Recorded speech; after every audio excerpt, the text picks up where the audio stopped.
We welcome in this morning Congressman from the 10th Congressional District. He is Congressman Scott Perry to join us here on WSBA. Good morning, Congressman. How are you? I'm well, Gary. Happy summer. Good morning. Well, happy summer to you. I mean, it truly is. Finally, I mean, we've got the warm weather now, although I understand I was in North Carolina last week. It was kind of cold and rainy around here for a while. So, anyway.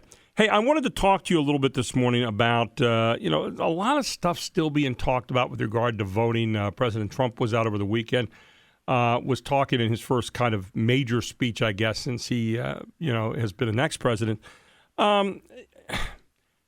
Is this one, when do we lay this down? When do we put down the voting controversy, if you will, from this past election? Your thoughts on that?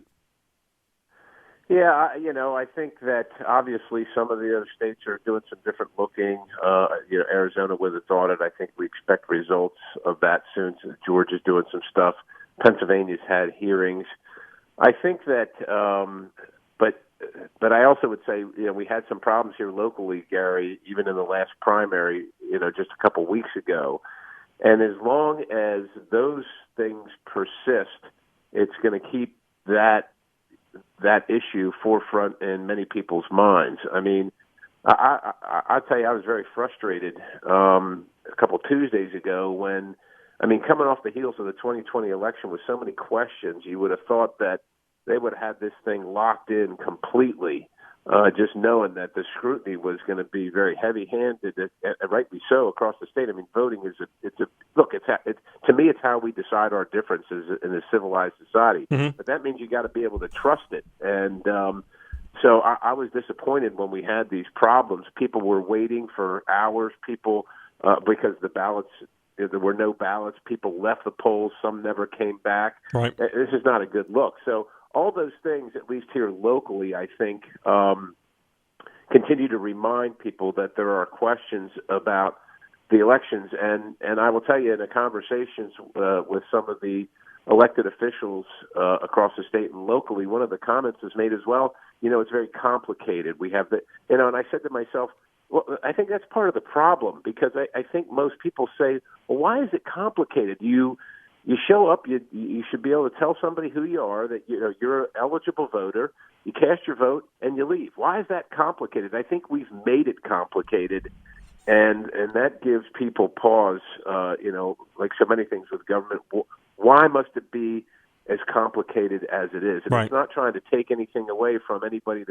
There's a lot of great people that are trying to do a really a stellar job at this and make sure that that every single vote is counted and every person that wants to vote can vote. But let's face it, it is complicated, and to me, it shouldn't be. Yeah, and the more complicated something gets, the more chance for dishonesty that there is. The simpler is more truthful, and I think that's what we kind of get around to here a bit. There is a bill in the Congress right now, the For the People Act. It's about an 800-page bill. Yeah. It's garnered zero report from your particular side of the aisle.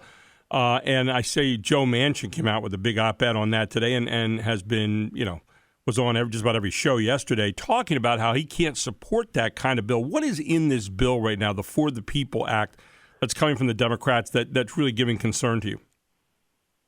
Well, the For the People Act, it's interesting how they name them, but we just get by that. But everything that we just discussed, the specifics of everything we just discussed, essentially is in the For the People Act. So let's just take one thing that I think Governor Wolf wants, which is same-day registration. So that's in there. So that's the day of election is the day you register.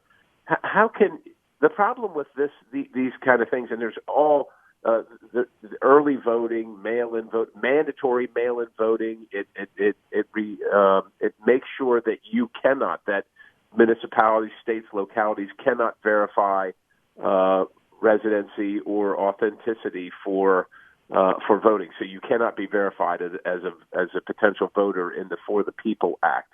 And so that's one of there's numerous reasons why Republicans won't support it. And quite honestly, I think that just Americans that don't want cheating and want election integrity shouldn't support it. But I would say this, too, about elections, Gary, and this is kind of overarching.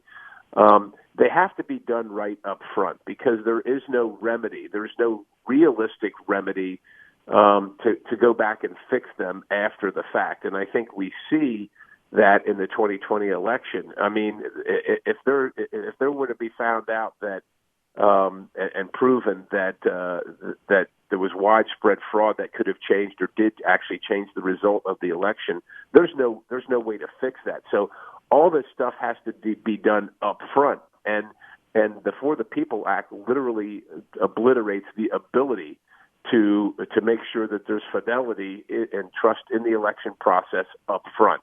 And that's why it's so controversial. Well, you made a great in law. Yeah, you made a great point in the beginning. That I think all people who want fairness in our elections would want to kind of galvanize around a certain group of principles that would say, all right, I want to feel good about my election, no matter if my side wins or my side loses, whoever that might be. And we don't have that right now. The feeling that we seem to have in our country, well, if my side wins, then everything's okay. If my side doesn't win, then everything's not okay. And that's kind of what we come down to, isn't it? Yeah, it seems that, unfortunately, winning is more important than a fair contest of ideas and having that as our way of resolving differences. And it's win at all costs, even in the face of if it's fraudulent or if it's not, if it's against actually the will of people, that doesn't matter as long as my side wins, so to speak. And I don't think whether you're playing sports or you're playing your card game with your family that you want to win if it's by cheating, so to speak. And I will tell you, to me, if you don't want to verify who's voting, if that's a tenet of your policy or the policy that you're promoting, then to me what you're telling me is that you literally do want to cheat. You want to have the opportunity to cheat. Why wouldn't we want to make sure only people that are eligible to vote and only right. people that are eligible to vote once and that's it? If we don't want to do that, then to me that's a big sign about what you espouse and what's important to you. Congressman, one of the things that I know the Republican Party is dealing with right now is, who's the head of the Republican Party? And people say, well, President Trump still is. Others might say, well, we're not sure. President Trump said something over the weekend. It bothers me when I hear this. He said, I'll be, quote, reinstated by August, unquote. I'm never quite sure what that means. And to me, it takes away from the seriousness of, what real politics maybe ought to be or total policy eventually. Did you get bothered by that at all? Does that detract from the seriousness of maybe leading the Republican Party? I'm not sure honestly, I'm not sure what that means. I mean, going back to our previous conversation where I said that there's no remedy after the fact. I mean, people still come to me and they say, they believe somehow that President Trump will become president again during this Biden term once.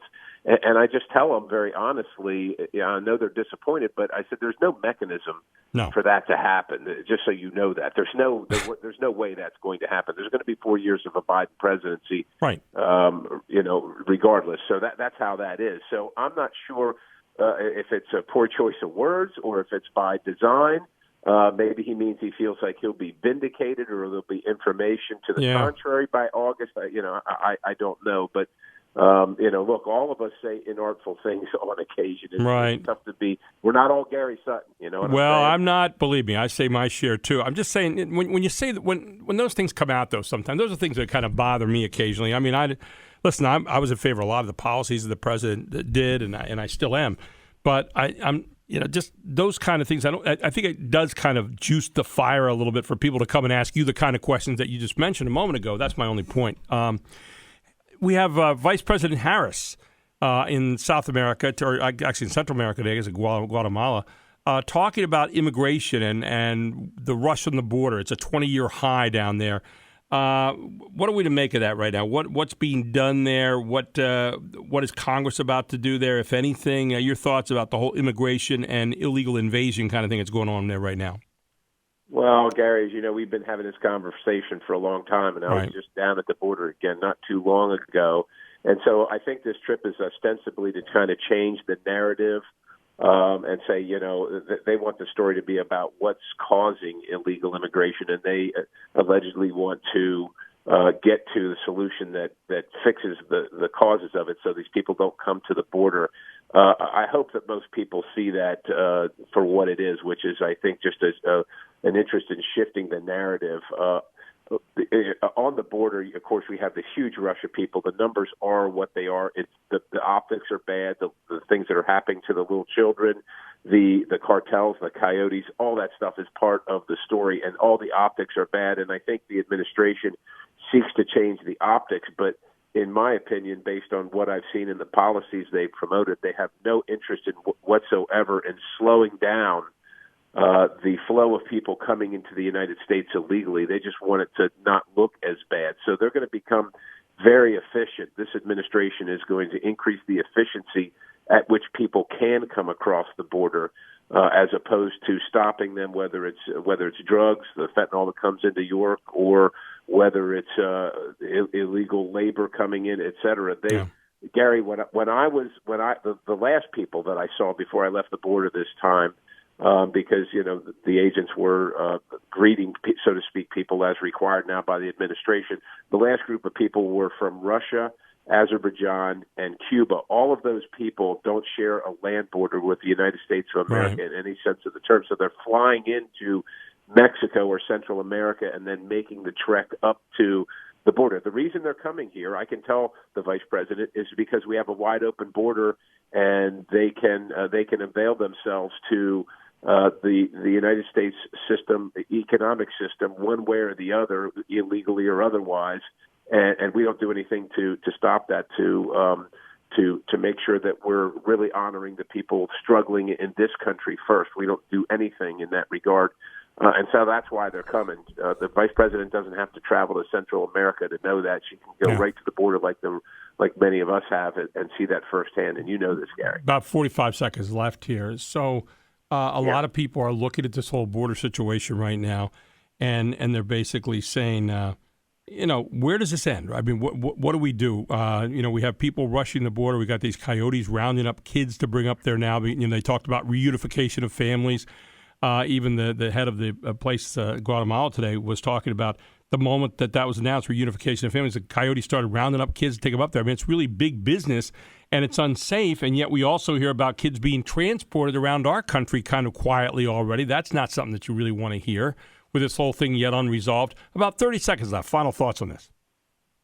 Well, final thoughts are and solutions are some of the things that, whether you like them or not, the Trump administration had in place, which was the agreements with these other countries. One of the biggest was the Remain in Mexico policy until you get your asylum claim resolved. And don't do the reunification of families absolutely must happen, but they need to be reunified in their country of origin until it's determined whether they have a legal right to come to the United States of America. If we're not going to do that, you're going to see the coyotes making millions and millions of dollars on a daily basis, trafficking in children, and our tax dollars are complicit in trafficking in minors across this border. It is a horrific situation, and the answers are somewhat obvious, quite honestly. Congressman, appreciate your time this morning. Thank you so much, as always. Continue good summer to you, and we'll look forward to talking to you again next month, okay? Absolutely, Gary. Be safe. God bless you.